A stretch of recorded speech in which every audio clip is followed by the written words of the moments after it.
Welcome back to RealHouseDIY. I recently refurbished my 10-year-old Weber gas grill. But one place where the videos and documentation were seriously lacking is how to troubleshoot the igniter. Why replace the igniter module when it's working just fine? Why replace the igniter wires when those are working just fine? I'll show you the exact steps to take. All you need is a multimeter and a screwdriver.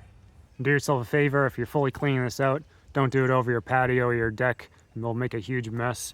I bring it out to the edge of the grass here, put it up on some pavers. That way you can hose it out, use the cleaners, power washer. And the igniter here, it probably only lasts about 5 years before it started giving me problems.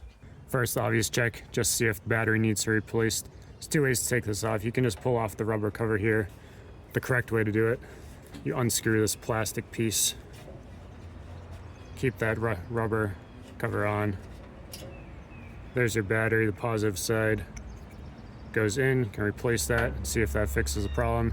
And on this one, shows you right here, negative side of the battery faces out. And you don't have to worry about unscrewing this piece because you have a plastic retaining nut right here that holds the igniter module onto the grill. And that just screws right back on. And right inside here, it's a little bit hard to see. You can take a tool to scratch that battery terminal there, could be corroded. And then on this side, you have the same thing, this metal strip that goes here. If there's any corrosion, scratch that off so you get good connection for the battery. Again, check to see if it works. So next, if you open up your grill, you can actually look right in here. Right here is the igniters, the white.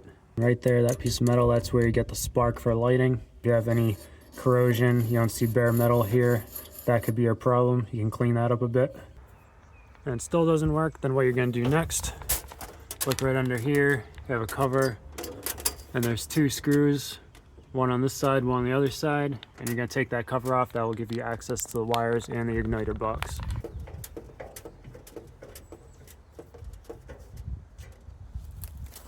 It's just a Phillips head screw. That stayed pretty clean over the years.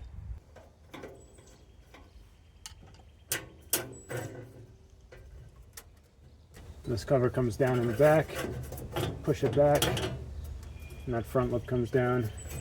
You can take that out. So now you look up under the grill. Right there you have your wires and the box. There you have the green, that's the ground wire.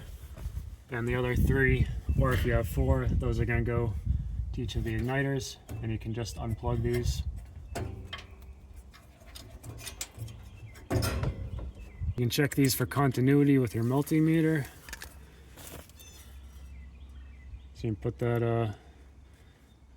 right on the wire, and you can touch a ground on the burner tube.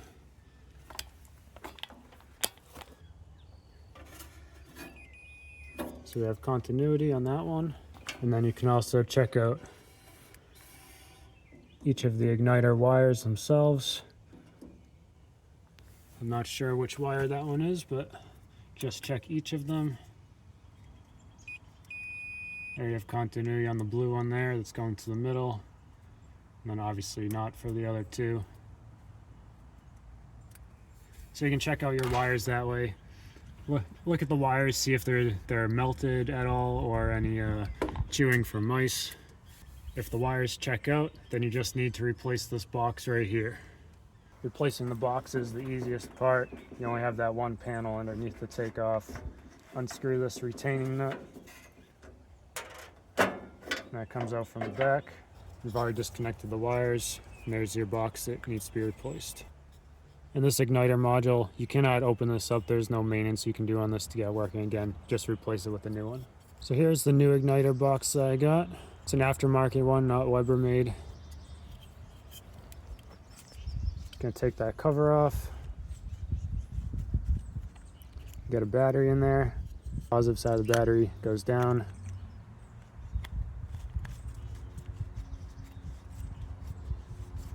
And before I install it, I'll just connect the wires to check out, make sure it works.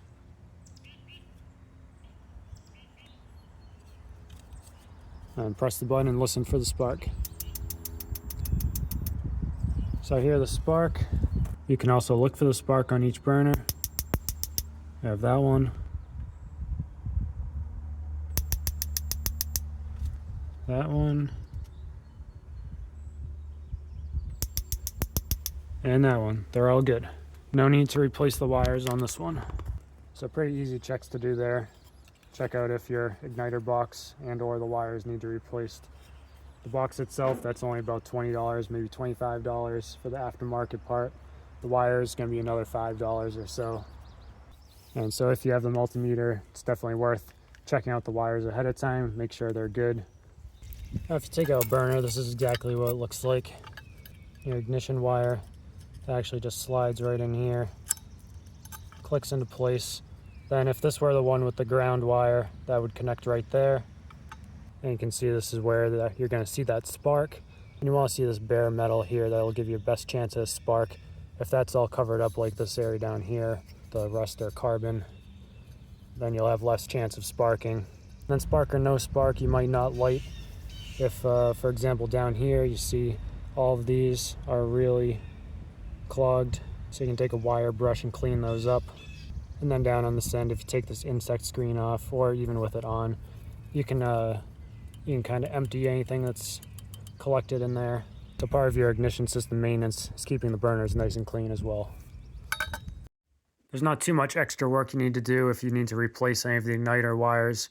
Here you have a clip that the wires go through right over here. This one's a little easier to see. I have another clip. I'll demonstrate replacing the wires on this center burner that also has the ground wire. Right here, this white wire. First, you're just going to unplug the wires, the white one on the ground. This one here, the blue, that goes to that middle one. Then you can gently pull the wires through those clips. First one, and then through the second clip.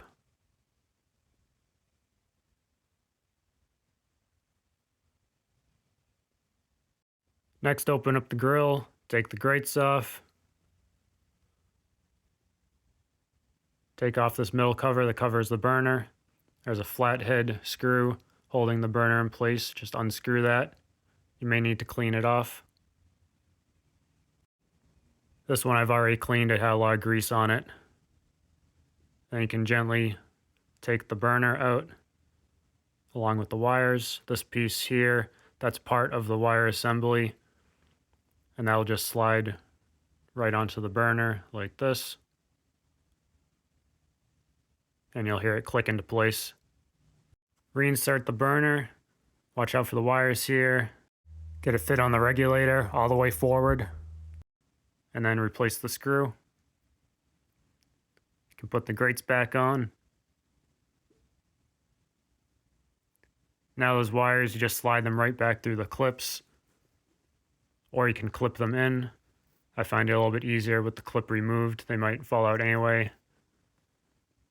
And sometimes they give you replacement clips when you buy the new wires. So get those wires through, and then you can push the clip back into place. That small hole right above the burner there.